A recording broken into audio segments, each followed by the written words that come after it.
नमस्कार दोस्तों, मेरा नाम ईशु कुमार साहू है। आइए ट्यूटोरियल में आप सभी का हार्दिक स्वागत है। आज हम देखेंगे शक्ति जिले के बारे में। ठीक है, शक्ति शक्ति क्या है? छत्तीसगढ़ में 9 गठित जिला है। इसी कारण इसके डेट को भी ध्यान रखना पड़ेगा थोड़ा। तो शक्ति जिले की घोषणा 15 अगस्त 2021, शक्ति जिले की घोषणा 15 अगस्त 2021 को की गई थी और इसकी अधिसूचना 20 अक्टूबर 2021 को की गई है। इसकी अधिसूचना 20 अक्टूबर 2021 को की गई है।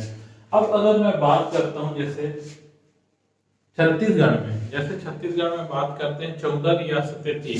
तो सबसे छोटी रियासत थी वो क्या थी? शक्ति थी। ये क्वेश्चन क्या है, बहुत बार पूछा गया है व्यापम में। ठीक है, व्यापम तो शक्ति जिला क्या है? सबसे छोटी रियासत थी, है ना। अब अगर मैं बात करता हूं इसमें, तो समवर्ती जिला हम सबसे पहले देखते हैं। शक्ति के अंतर्गत हम समवर्ती जिला सबसे पहले देखते हैं। तो समवर्ती जिले को कैसे याद रखना है, देखिए। अब यहाँ पे क्या है, ये कुबड़ की तरह निकला हुआ है। देखिए यहाँ पे क्या है, कुबड़ की तरह निकला है। कुबड़ से क्या हो जाता है? कोरबा। यहां से यहाँ कोरबा। ठीक है, अब कोरबा के जस्ट बाजू में ये जो निकला है, यहां से लेकर यहां पे जो निकला है, वो कौन सा हो जाता है? अपना रायगढ़। ठीक है, ये क्या हो जाता है? रायगढ़ हो जाता है। अब यहां से ये देखिए, यहां से यहां तक अगर मैं सीधा लाइन खींच देता हूं, तो ये कौन सा हो जाता है? सारंगढ़ तिलैगढ़।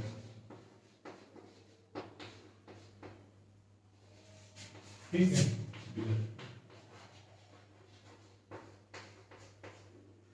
क्या हो जाता है? सारंगढ़ तिलैगढ़। ठीक है, अब जो बचा है वो क्या हो जाएगा? जांजगीर चांपा।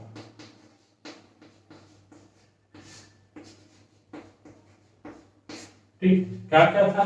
ये कुबड़ की तरह निकला, इसका कोरबा मिल गया मेरे को। कोरबा के जस्ट बगल में क्या है? रायगढ़ मिल गया। रायगढ़ के नीचे जो यहाँ से अगर मैं सीधा लाइन खींच दे रहा हूँ, तो ये सारंगढ़ तिलैगढ़ मिल गया। और जो बचा हुआ भाग है वो कौन सा मिल गया? जांजगीर चांपा।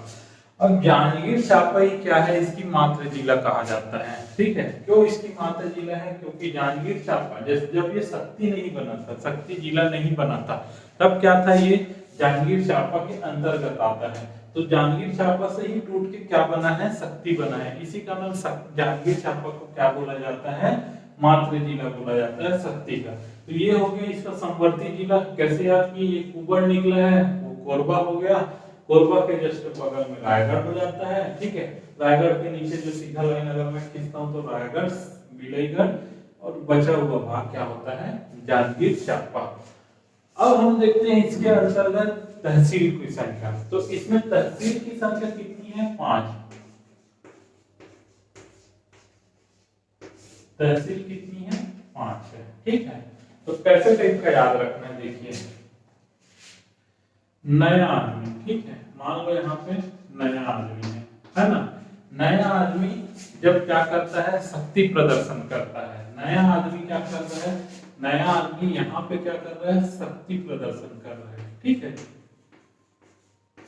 तो आम आदमी, यहाँ पे क्या है? आम आदमी रहते हैं, तो ये क्या हो जाता है? डर जाता है। डर के क्या करता है? यहाँ से जय जयकार करता है। ठीक है, क्या बोला मैं? नया आदमी, यहाँ पे नया आदमी था, ये क्या किया? पहले शक्ति प्रदर्शन किया। शक्ति प्रदर्शन किया तो आम आदमी क्या हो जाता है? शक्ति प्रदर्शन से डर जाता है। ठीक है, आम आदमी जब डरा तो क्या हो गया? उसकी डर के मारे जय जयकार करने लग गया। तो जय जयकार किया।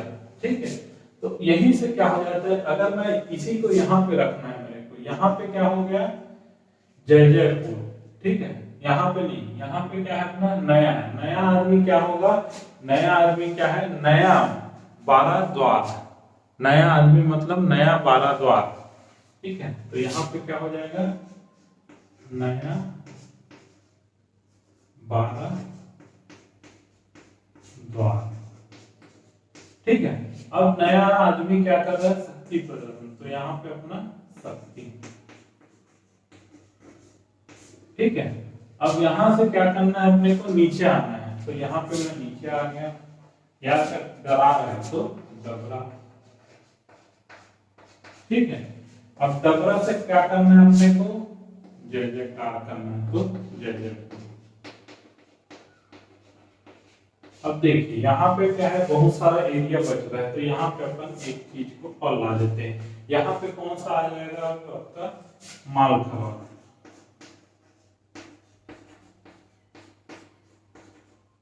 यहाँ पे क्या आ गया, मालखरौद। तो इस तरह से आपको याद रखना है। क्या क्या किया मैंने,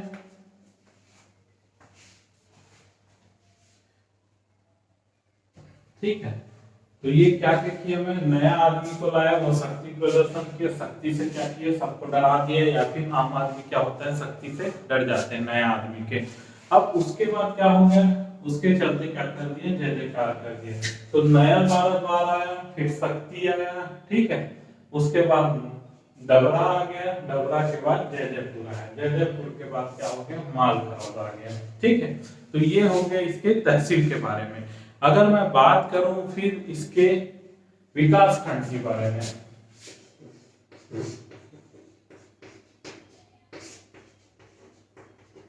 कितना है ये, 4 है। विकास खंड कितना है, 4 है। तो इसको कैसे करना है, देखिए यहाँ पे नया नया आदमी को क्या करूंगा, मैं हटा दूंगा, नया आदमी को क्या करूंगा, मैं हटा दूंगा। तो बचा हुआ चीज क्या आ गया, इसका विकास खंड हो गया। तो कौन कौन से विकास खंड है, 4, शक्ति, मालखरौद, डबरा, जय जयपुर। शक्ति, मालखरौद, डबरा और जय जयपुर, ये क्या हो गया, इसका विकास खंड हो गया। अब मैं अगर बात करता हूं, ये हो गया आपको तहसील और विकास खंड, और जो संवर्ती जिला था, इतने चीज को अपन देख चुके हैं। ये अब हम चलते हैं सबसे ऊपर। सबसे ऊपर में क्या है, यहाँ पे जैसे कि आपको पता होगा, जैसे गिद्ध पक्षी के बारे में सभी लोगों ने सुना होगा। तो गिद्ध पक्षी क्या बहुत ऊंचाइयों में उड़ने वाली पक्षी है। ठीक उसी तरह क्या है, यहाँ पे अपने को गिद्ध पर्वत मिलता है, गिद्ध पर्वत। अब गिद्ध पर्वत के जस्ट बगल में देखता हूं तो मेरे को क्या मिलता है, पंचवटी। ठीक है, क्या मिल जाता है यहीं पे, पंचवटी। अब पंचवटी के ही बगल में, जो पंचवटी के ही बगल में क्या है, रेंजकुल गुफा।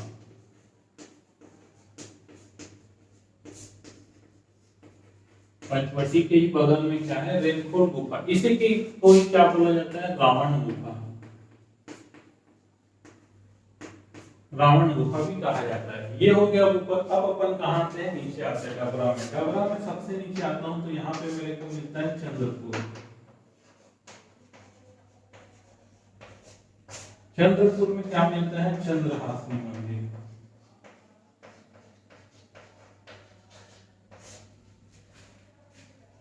चंद्रपुर में क्या मिलता है, चंद्रहासिनी मंदिर। ठीक है, अब चंद्रहासिनी मंदिर क्या होता है, देवी चंद्र होती है। ठीक है, चंद्र देवी क्या होती है, सरगुजा से आती है कहाँ, भ्रमण करने के लिए।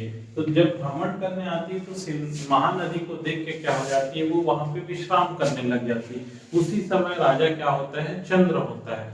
तो राजा चंद्र का जो पैर होता है वो क्या होता है, देवी को लग जाता है, जिसके चलते उसको बार बार क्या होता है, सपना आने लगता है मंदिर निर्माण का। उसके चलते यहाँ पे क्या हुआ, मंदिर निर्माण हुआ। और इसकी अगर मैं बात करूं तो ये क्या है, जो शक्तिपीठ है। ठीक है, भारत में कितने, 51 शक्तिपीठ, लेकिन विश्व में बात करें तो 52 शक्तिपीठ है। तो 51 शक्तिपीठों में से एक शक्तिपीठ कौन सा है, चंद्रहासिनी देवी है। ठीक, अब होता क्या है, यहाँ से क्या है, महानदी बहती है। ठीक है, महानदी बहने के कारण क्या है, यहाँ पे उस जमाने में बहुत ज्यादा बाढ़ आते रहता है। अब बाढ़ से परेशान होकर राजा और जो वहां की प्रजा है वो क्या करती है, चंद्रहासिनी देवी है उसकी क्या करती है, पूजा अर्चना करना चालू कर देते हैं सब अपने प्रॉब्लम को लेके। तो ये क्या करती है, एक दिन प्रकट होती है और सबका प्रॉब्लम सुनने के बाद क्या करती है, अपना एक अंश क्या करती है, महानदी के उस साइड दूसरी छोर में क्या करती है, गिराती है। जिससे क्या होता है, वहां एक मंदिर का निर्माण होता है। उसे क्या बोला जाता है, नाथनदाई का मंदिर।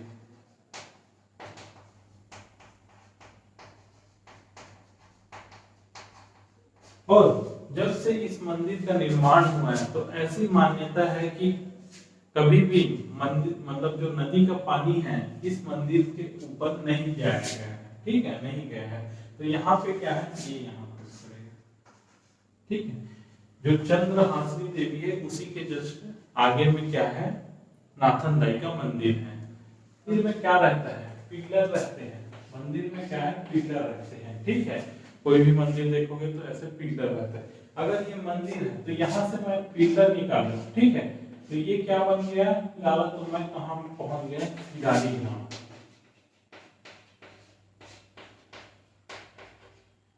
ठीक है। किरारी ग्राम क्या है, पहुंच गए। किरारी ग्राम में क्या मिल गया मेरे को, ये क्या दिख रहा है, एक खंबे टाइप से, तो इसी को ही क्या बोला जाता है, काष्ठ स्तंभ। ये कौन सा सातवाहन काल का काष्ठ स्तंभ है, सातवाहन काल का काष्ठ स्तंभ है। अब मैं चलता हूं फिर से ऊपर, यहाँ पे अपन क्या क्या देखे थे, गिद्ध पर्वत देखे थे, पंचवटी देखे थे, रेनखोल गुफा देखे थे। रेनखोल गुफा किससे संबंधित था, रावण से संबंधित था। और नीचे में अपन क्या देख लिए, चंद्रपुर देख लिए, नाथनदाई का मंदिर देख लिए, फिर किरारी ग्राम देख लिए। मेरे को क्या मिल गया, शक्ति, ठीक है। शक्ति में क्या है, शक्ति प्रदर्शन कर रहा है तो क्या हो रहा है, आसपास के एरिया में उसका आवाज गूंज रहा है। तो यहाँ पे मेरे क्या मिल गया, शक्ति के पास में ही गुंजी, ठीक है। गुंजी या इसी को क्या बोला जाता है, दमोदरा, गुंजी और दमोदरा। अब गुंजी में क्या है, सबसे प्राचीन, ठीक है, जैन, जो जैन पंथ है उसका प्राचीन मतलब सबसे पहला तीर्थंकर था ऋषभदेव, उसका मंदिर है ऋषभदेव, उसका क्या है, यहाँ पे मंदिर है। और क्या है यहाँ पे क्या मिला था अपने को, सातवाहन कालीन काष्ठ स्तंभ, लेकिन यहाँ पे सातवाहन कालीन शिलालेख,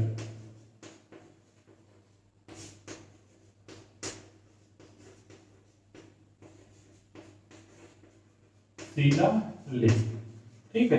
सातवाहन कालीन क्या मिल गया, शिलालेख, ठीक है। और जिसे क्या बोला जाता है, वरदत्त, जो इसके राजा थे वरदत्त, उसका माना जाता है, किसका माना जाता है, वरदत्त का माना जाता है। क्या क्या मिल गया अपने को, सातवाहन कालीन शिलालेख, और नीचे में क्या मिला था, सातवाहन कालीन काष्ठ स्तंभ मिला था, ठीक है। और जो सातवाहन कालीन शिलालेख है वो किसका है, वरदत्त का है, ठीक है। अब शक्ति के अपन इस साइड आते हैं, यहाँ पे क्या मिलता है, तुर्री धाम,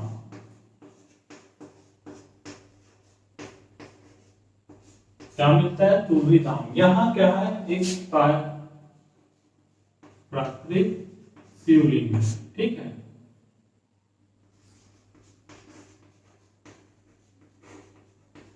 प्राकृतिक शिवलिंग है, जो कहाँ पे, जिसका मतलब मेले का आयोजन होता है, महाशिवरात्रि के समय में मेले का आयोजन होता है। तो क्या क्या देख लिए अपन, सबसे पहले अपन देखिए संवर्ती, सबसे पहले शक्ति के बारे में जाने। शक्ति के बारे में क्या है, 14 रियासत में से सबसे छोटी रियासत कौन सी थी, शक्ति थी। उसके बाद अपन देखे थे संवर्ती जिले के बारे में। संवर्ती जिले में क्या है, ये कुबड़ निकला है, वहां पे कोरबा मिल गया, उसके बाजू में रायगढ़, नीचे में सारंगगढ़ मिलेगा, बाजू में जांजगीर चांपा, जांजगीर चांपा इसकी मातृ जिला है, ठीक है। उसके बाद अपन क्या देखें, इसके तहसील और विकास खंड को देखें। तो तहसील कितनी है, 5 है तहसील। कैसे याद करना है, नया आदमी, ठीक है, नया आदमी शक्ति प्रदर्शन करेगा तो क्या हो जाता है, आम आदमी डर जाते हैं और जय जयकार करने लगता है। तो नया, भारद्वाज, शक्ति, डबरा, जय जयपुर, उसके बाद बीच में बचा उसको मालखरौद बोल दिया गया, ठीक है।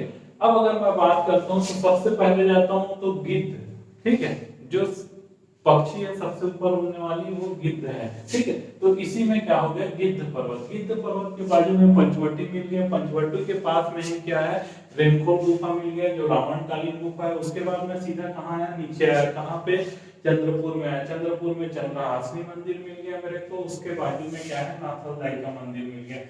नाथनदाई के मंदिर में क्या है, ऊपर गया तो मेरे को किरारी ग्राम मिल गया, किरारी ग्राम में किरारी का काष्ठ स्तंभ मिल गया मेरे को, सातवाहन कालीन। उसके बाद फिर ऊपर गया तो मेरे को गुंजी और दमोदरा दिखा था, गुंजी और दमोदरा में मेरे को क्या मिल गया, ऋषभदेव का मंदिर।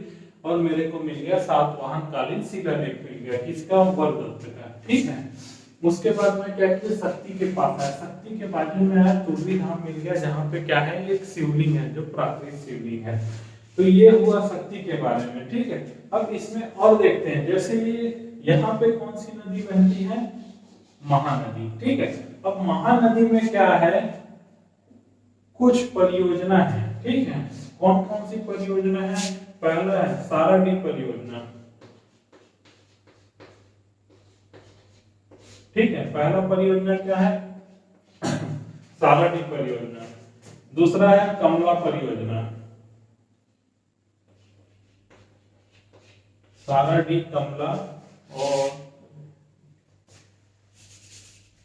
देखिए साराडी परियोजना, और दूसरा है कमला परियोजना। ठीक है, और तीसरा है मिरौजी परियोजना।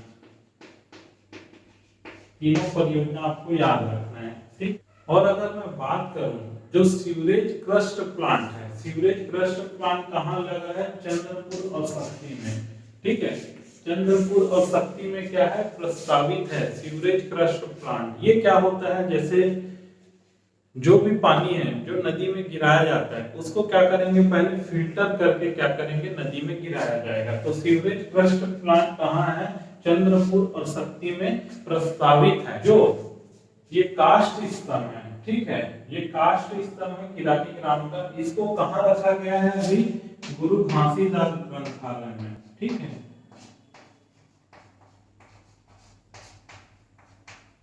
अभी गुरु घासीदास ग्रंथालय कहाँ है, आप कमेंट बॉक्स में बताइएगा। ठीक है, और अगर मैं बात करूं, जैसे ये हो गए, उसके बाद अगर मैं यहाँ आता हूँ, ठीक है, शक्ति के जस्ट नीचे और गुंजी के नीचे आता हूँ, यहाँ इस क्षेत्र में, यहाँ पे मेरे क्या मिलता है, अडभार मिलता है, अडभार। ठीक है, अडभार में क्या है, अष्टभुजी देवी प्रतिमा है।